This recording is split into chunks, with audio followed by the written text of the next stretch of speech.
নমস্কার বন্ধুরা, তো আমার ছোট মিনি ব্লগে তোমাদের সবাইকে স্বাগত। তো দেখো সকালটা আজকে এভাবেই শুরু করেছিলাম, কারণ প্রচণ্ড বৃষ্টি হচ্ছিল, মুখটা ভার ছিল আকাশের প্রচণ্ড, কারণ ভালো লাগছিল না, কারণ এরকম ওয়েদারে তো একদমই ভালো লাগে না। তো দেখো মাছ আর মাংসটাকে বার করে নিয়েছিলাম, কারণ রান্না করব, তারপর একটু চা খেয়ে নিলাম।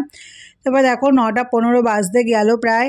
তো দেখো ছেলে আর বাবা তখনও ঘুমাচ্ছে, তো এদেরকে তুলবো, কারণ না তুললে দেরি হয়ে যাবে স্কুলে যেতে, সেই জন্য তো দেখো ঝটপট ওদেরকে ডাকছি, তাও ওরা শুনছে না। যাই হোক উঠিয়ে দেবো ওদেরকে।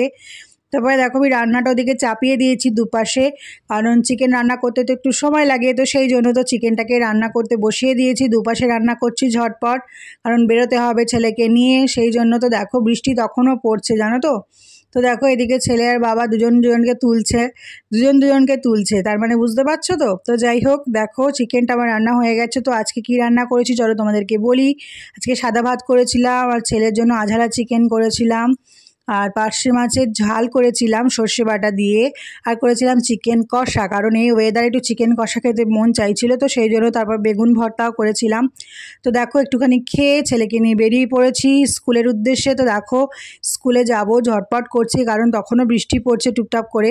তো যাই হোক ট্রেন আসছে, তো সেই জন্য ওয়েট করছি। তো ট্রেন ধরে স্কুলে চলে গিয়েছিলাম। তারপর দেখো স্কুল থেকে চলেও আসছি, কারণ তখনও আকাশটা খুব মেঘলা করেছে, মনে হচ্ছে এই বুঝি বৃষ্টি এলো। তো দেখো চলে এলাম আমরা দুজন, ঝটপট করছি, কারণ আকাশে খুব মেঘ, তখন বৃষ্টি আসবে এরকম একটা অবস্থা। তো যাই হোক বাড়ি চলে এলাম। তারপর দেখো বিছানাটাকে আজকে সকালে গোছাইনি, তো স্কুল থেকে এসেই আজকে গুছালাম। তো দেখো তারপরে একটুখানি লাঞ্চ করে নেব।